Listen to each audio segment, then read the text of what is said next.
Hello everybody out there in the Frontline universe, I'm Chris and welcome back to another comic book review, and in this review I'll be reviewing Aquaman, issue number 4, Aquaman in chains, so to speak.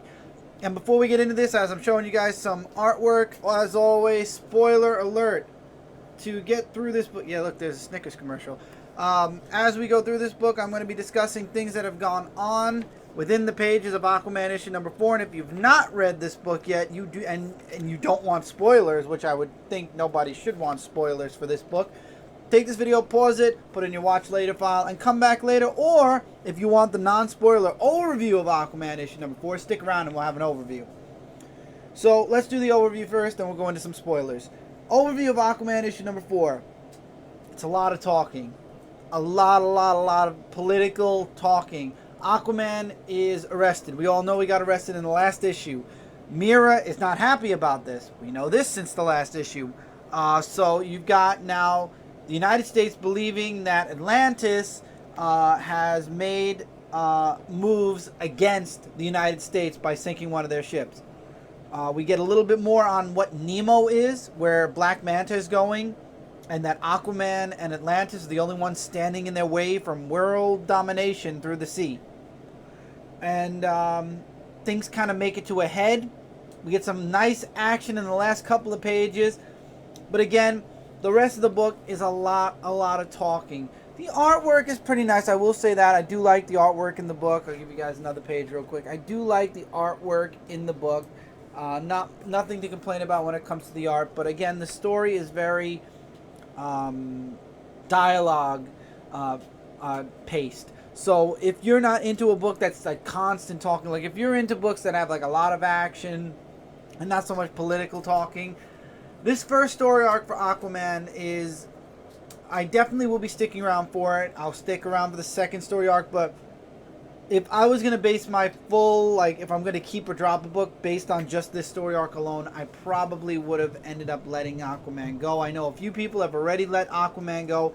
Me, I have faith in the next story arc. I feel like this is a good setup for something bigger, like Aquaman trying to keep relations between Atlantis and the surface world, the United States, strong. So I like that it's building, it could be building to something bigger. So I'm looking at this with optimism. So hopefully it's a good thing. That's my overview. From this point on, we're going to talk some spoilers. So if you have not read this book yet, pause it right here. Come back later. My rating for this book would have to go to a 3.5 out of 5. Average read at best. Like I said, not a lot of action. Good artwork. Interesting dialogue. But again, it's very political. Very, trying to let's be friends and figure out a way to work things out kind of deal. Okay, going into the book now. Aquaman is being put into a cell, as you guys saw in the preview art I showed. And he says that Atlantis has nothing to do with it. The agent that's questioning him, says, I can remove those cuffs, if it makes you feel better. He's like, I could do the same thing if I wanted to. I'm keeping them on as a symbol that I'm complying with what you guys are saying, and hopefully things will get resolved. Mera is at the White House still. She's talking with Tula, which, by the way, here's Tula for those of you that know Tula from the Aquaman series, who is one of Mera's friends. And Tula actually sends Captain, Merc to the wreckage, which is another page I showed you guys, to see what truly went on.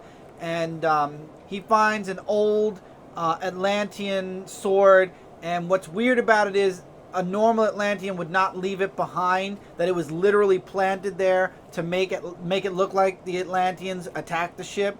And then, of course, the search and rescue team shows up from America, and another fight breaks out there.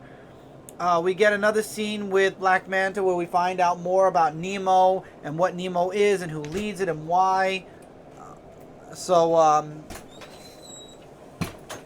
What do you call it? After that, we find out that Atlantis and Aquaman are the only ones that are standing actually in Nemo's way from world domination.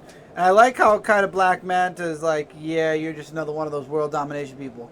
Then we get the scene that finally kicks some action up. Mera is talking with the Secretary of State, and the Secretary of State once again attacks the Atlanteans, because now there's that fight between the search and rescue and the Atlanteans that were doing their their research on what actually sank the deluge, and he actually threatens to arrest Mira, and that's where Mira finally takes action and breaks Aquaman free. And Aquaman's like, what are you doing? Why are you doing this? I told you to stand down. I told you not to do anything. And then she said, you are very stubborn. You are a surface person stubborn. And what's going on right now is we need to get back to the sea. We're needed there. You sitting here as a political, a sign of peace, it's not working. Something bigger is going on, and you're needed as Aquaman, not as a person sitting in jail. And she said, I already broke into here anyway, so we're already in trouble. So what are you going to do? Stay here and wait for them to take you away again? Or are you going to escape? Or are we going to go? And I love how he's like, it's a good thing I love you, because sometimes, and they get free. However, it looks like it's going to be, and I'm not going to spoil the last page, but let's just say it's going to be quite a fight for them to get back to the ocean, which is 5 miles away. And there's a reason why I didn't put this plastic on the comic, because of the reflection. So now it's back in its plastic, so I apologize. But you guys saw the cover before. Again, love the artwork. The story's interesting, but again, very dialogue-driven, very dialogue-heavy also. So, up to you guys. For me, I'm sticking around with Aquaman.